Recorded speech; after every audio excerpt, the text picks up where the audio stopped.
നിൽക്കുന്ന കല്യാണി വിളിക്കാതെ മഹി എങ്ങനെയാ മുറിയിലെത്തി? എന്റെ ചോറ്റാനിക്കരമ്മയാണ് സത്യം. ഞാൻ മൈസാറിനെ വിളിച്ചിട്ടില്ല. എല്ലാത്തിനും നിന്നെ പറഞ്ഞ മതി.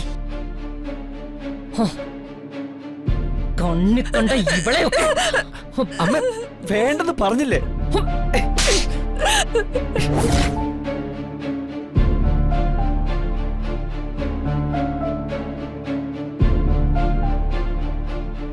രമേ, നീ എന്തിനാ മഹിമോനെ തല്ലിയത്? നിനക്കെന്താ ഭ്രാന്ത് പിടിച്ചോ രമേ? എന്തൊക്കെ നീ കാണിച്ചു കൂട്ടുന്നേ? ഈ വീട്ടിലൊരു നല്ല കാര്യം നടക്കുക.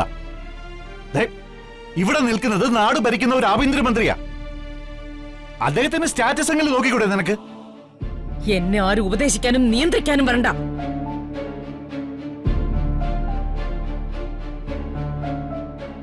ഒരു ശുഭകാര്യം നടക്കുന്ന ഈ വീട്ടിൽ ഇത്രയും വലിയ വൃത്തികേട് കാണിക്കാൻ ഇവൾക്ക് എങ്ങനെ ധൈര്യം വന്നു എന്ന് എനിക്കറിയണം.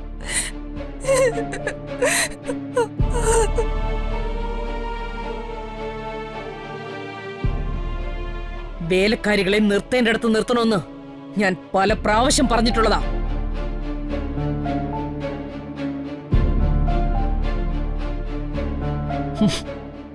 അവളുമാരെ തോളത്ത് കയറ്റി ഇരുത്തിയതിന്റെ ഫലമാ ഇപ്പൊ അനുഭവിക്കുന്നത്.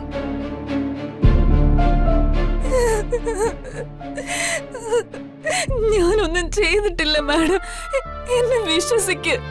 ഞാൻ അത്രക്കാരിയല്ല. നിന്റെ കണ്ണീര് കണ്ടാലൊന്നും ഞാൻ വീഴുന്നവളല്ല. സ്വത്ത് മോഹിച്ചല്ലടി നീ നാറിയ കളികളൊക്കെ കളിച്ചത്.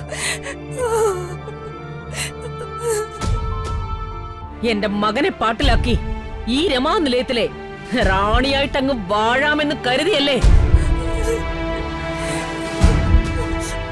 രമേ, ചിന്നു ഈ വീട്ടിലെ അടുക്കളക്കാരിയായിരിക്കാം. അതിനർത്ഥം ചിന്നുവിന് അന്തസ്സും അഭിമാനവും ഇല്ലെന്നല്ല. പിന്നെ എൻഗേജ്മെന്റ് കഴിഞ്ഞ പയ്യനെ മുറിയിലേക്ക് വിളിച്ചു കയറ്റി മുറി അടച്ചു നിൽക്കുന്ന ഇവളെ ശീലാവതി എന്ന് വിളിക്കണോ?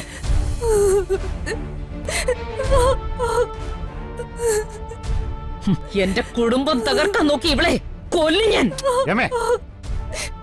എന്തൊക്കെയാ ഇവിടെ നടക്കുന്നത്? എനിക്കൊന്നും അങ്ങോട്ട് മനസ്സിലാകുന്നില്ല. മനസ്സിലായില്ലെങ്കിൽ മനസ്സിലാക്കി തരാൻ രമാദേവി ഉണ്ടല്ലോ. ഓരോ വിഷയത്തിനെയും നമ്മൾ എങ്ങനെ കാണുന്നു എന്നുള്ളതാണ് പ്രധാനം. ചിന്നുവിനെ എനിക്കറിയാം. അവളൊരു മോശപ്പെട്ട പെൺകുട്ടിയൊന്നുമല്ല.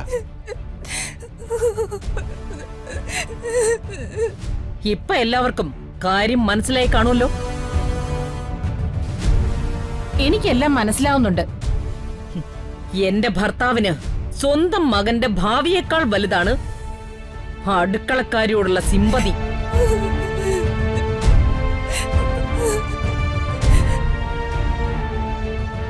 രമേ, നീ ആവശ്യമില്ലാത്ത കാര്യങ്ങള് ജയനെ പറ്റി പറയരുത്. ഇവിടെ കുറച്ച് കാര്യങ്ങളെങ്കിലും എല്ലാവർക്കും അറിയാം.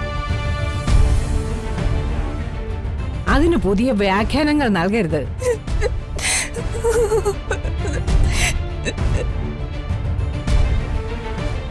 നിങ്ങൾക്ക് ഇവളെ കുറിച്ച് ഒന്നും അറിയില്ല. ഈ നിൽക്കുന്ന ചിന്നു എന്ന കല്യാണി ആരാണെന്നേ എനിക്ക് നന്നായിട്ട് അറിയാം. മഹിയെ സ്വന്തമാക്കാനുള്ള ഇവളുടെ ശ്രമം ഇവൾ ഇന്നും ഇന്നലെ ഒന്നും തുടങ്ങിയതല്ല. ദക്ഷ മാഡം, ഞാൻ ഈ വീട്ടിലെ വേറൊരു ജോലിക്കാരി മാത്രമാ. അതിൽ കവിഞ്ഞ് ഒരു ബന്ധം എനിക്ക് മൈസാറുമായിട്ടില്ല, സത്യമായിട്ടും ഇല്ല. നിർത്തടി. നീ ആവശ്യമില്ലാത്ത കാര്യങ്ങൾ പറഞ്ഞു പ്രശ്നം കൂടുതൽ വഷളാക്കരുത്.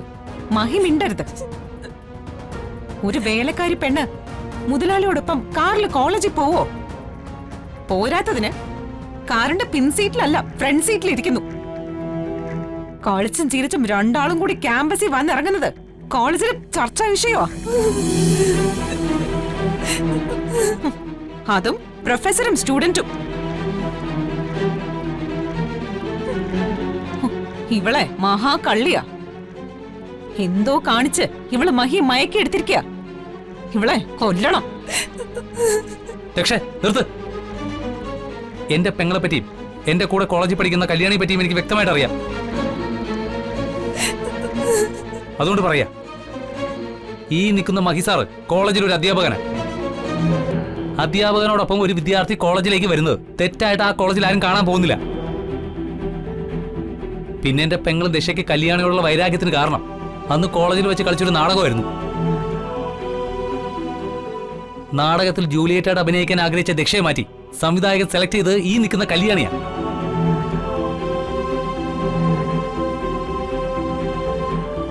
അന്ന് തുടങ്ങിയ വൈരാഗ്യത്തിന്റെ പക തീർക്കയാ ഇവളിപ്പോ. നിശാന്തേ, നീ എന്തൊക്കെയാ ഈ പറയുന്നേ? സത്യമാണവേ ഞാൻ പറയുന്നത്. ദക്ഷ ചെയ്തത് തെറ്റാണ്, ശുദ്ധമായ നെറിയേട്. ഒരു കാര്യമില്ലാതെ കല്യാണി ഇങ്ങനെ കുറ്റപ്പെടുന്നത് മാന്യമായിട്ടുള്ള കാര്യമൊന്നുമല്ല. സ്വന്തം പെങ്ങളെ തള്ളി പറഞ്ഞ് ഒരു വേലക്കാരിക്ക് വേണ്ടി സംസാരിക്കാൻ നിനക്ക് നാണമില്ലേ? രക്ഷ പറയുന്നത് തന്നെയാ ശരി. ഒരു വെടിക്ക് ചിന്നുവിനെയും ദക്ഷയും ഈ വീടുമായിട്ടുള്ള ബന്ധം തകർത്തു കളയാന്നാ വിചാരിച്ചത്. അതില്ലാതാക്കോ? നിശാന്തേ, നീ പറയുന്നതൊക്കെ ശരിയാണെന്ന് വിശ്വസിക്കാം. ഒരുപക്ഷെ കോളേജ് നാടകത്തിൽ ദക്ഷയ്ക്ക് പകരം കല്യാണിയെ എടുത്തതാകാം കല്യാണിയോടുള്ള ദക്ഷയുടെ ദേഷ്യത്തിന് കാരണം. പക്ഷേ ഇവിടെ രണ്ടുപേരും കൂടി ഒരു മുറിക്കകത്ത് എങ്ങനെ വന്നു? അതിനും കൂടി നീ മറുപടി പറ.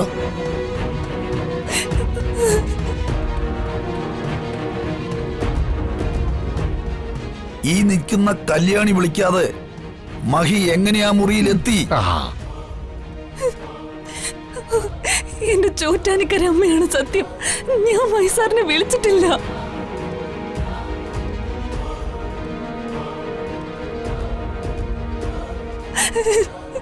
എനിക്കൊന്നും അറിയില്ല. ഞാൻ ഐശ്വര്യ മാഡം പറഞ്ഞതനുസരിച്ച് ആ മുറി വൃത്തിയാക്കുക മാത്രമാണ് ചെയ്തത്.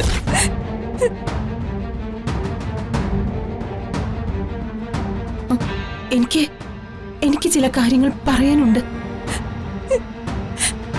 വേണ്ട, അങ്ങനെ ആരുടെയും കവലപ്രസംഗം കേൾക്കാനുള്ള സമയമല്ലിത്.